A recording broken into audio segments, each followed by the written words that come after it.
Impact Family, impacting the world through healthy family. Shalom saudara-saudara, selamat berjumpa dalam Impact Family. Wah saudara, suaranya agak gemuruh karena saya di Laut Pasifik di daerah San Simeon, California. Saudara-saudara, pada waktu kita melihat laut yang bergemuruh, apa yang saudara ingat?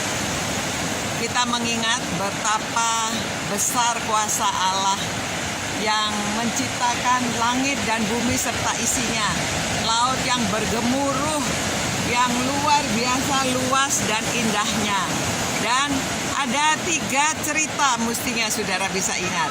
Yang pertama, pada waktu Musa membelah laut Tiberau, kita lihat kuasa Allah. Yang kedua, kita ingat bahwa Tuhan Yesus mengajar di pantai Galili.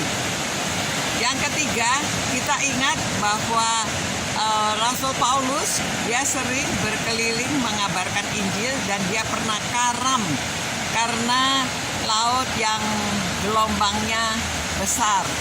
Nah, saudara-saudara, mari kita sama-sama merenungkan bahwa Allah kita Maha Kuasa, Allah kita mempunyai kedaulatan, kekuasaan yang luar biasa, dan apapun yang terjadi kita harus tetap percaya akan maha besarnya Allah. Dia dapat melakukan apa yang dia mau lakukan.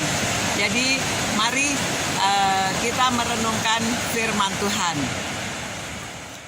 Kita sudah melihat keadaan alam yang begitu indah. Ya, kita tahu kuasa Allah yang begitu besar, yang menciptakan langit dan bumi serta segala isinya. Saudara, pada waktu Paulus di Korintus, jadi ada aduan-aduan yang memberitahu bahwa mereka ada perselisihan, ada iri hati, ada pertengkaran di dalam gereja. Ya, lalu Paulus mengatakan dalam 1 Korintus pasal 3, dan aku saudara-saudara pada waktu itu tidak dapat berbicara dengan kamu seperti dengan manusia rohani, tetapi hanya dengan manusia duniawi yang belum dewasa dalam Kristus. Susulah yang kuberikan kepadamu, bukanlah makanan keras, sebab kamu belum dapat menerimanya, dan sekarang pun kamu belum dapat menerimanya, karena kamu masih manusia duniawi. Sebab jika di antara kamu ada iri hati, ada perselisihan, bukankah hal itu menunjukkan bahwa kamu manusia duniawi dan bahkan kamu hidup secara duniawi? Wah saudara, dimarahin ya orang-orang di Korintus ya, karena masih suka bertengkar, masih iri hati, masih selalu memihak sini, memihak sana. Saudara, tidak mudah hidup secara rohani. Kita sudah ditebus oleh Yesus Kristus, oleh kasih karunia-Nya yang begitu besar. Harusnya kita sudah bisa berubah dari manusia duniawi menjadi manusia rohani. Maksudnya manusia rohani, jadi yang kita pikirkan adalah hal-hal yang rohani. Perselisihan itu memang bisa ada, tetapi bisa diatasi. Ya, jangan menjadikan perselisihan semakin berat, semakin besar, sehingga pertengkaran yang memalukan sebetulnya ya kepada orang dunia. Kok di dalam Tuhan Yesus tidak bisa mengatasi perselisihan? Masih ada iri hati, masih ada pro sini, pro sana, dan kadang-kadang masih mau menang sendiri. Kalau tidak sesuai dengan keinginan hati kita, kita tidak bisa setuju, sehingga di dalam gereja tidak ada damai. Begitu juga dalam rumah tangga, ya. Ada orang yang selalu merasa benar sendiri, ada istri yang merasa dirinya yang benar, ada suami yang merasa dirinya benar. Begitu juga anak-anak ya, tidak bisa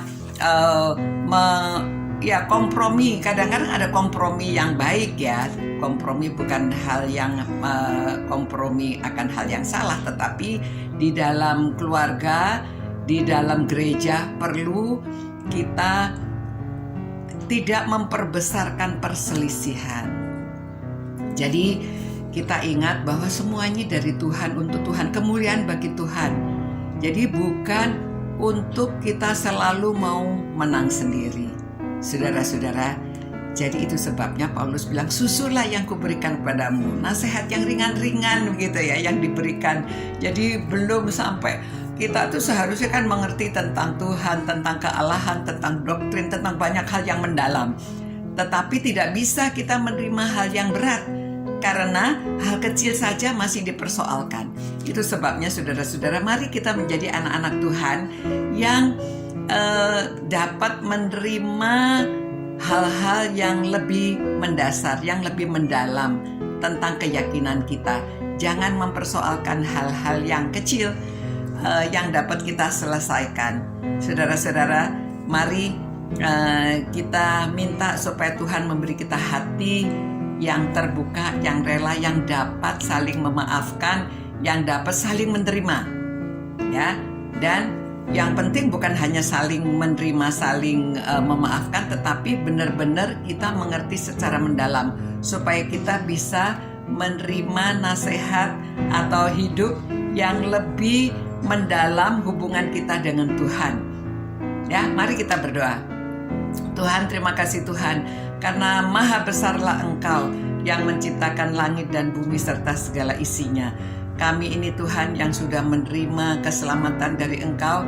Ampunilah dosa kami Tuhan, jikalau masih ada perselisihan, masih ada pertengkaran, tolong Tuhan supaya hati kami terbuka dan kami dapat saling memaafkan, saling menerima, dan kami tidak membela diri selalu dalam rumah tangga. Tuhan, berkatilah keluarga-keluarga yang merenungkan firman-Mu ini, agar mereka mempunyai rumah tangga yang dapat saling menerima, saling mengerti, sehingga bahagia dan nama Tuhan dimuliakan. Begitu juga di gereja.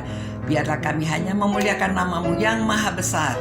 Terima kasih ya Tuhan atas kasih karunia-Mu, atas penyertaan Tuhan, atas berkat Tuhan, atas kesembuhan yang kami terima, atas segala-galanya ya Tuhan. Kami adalah anak-Mu.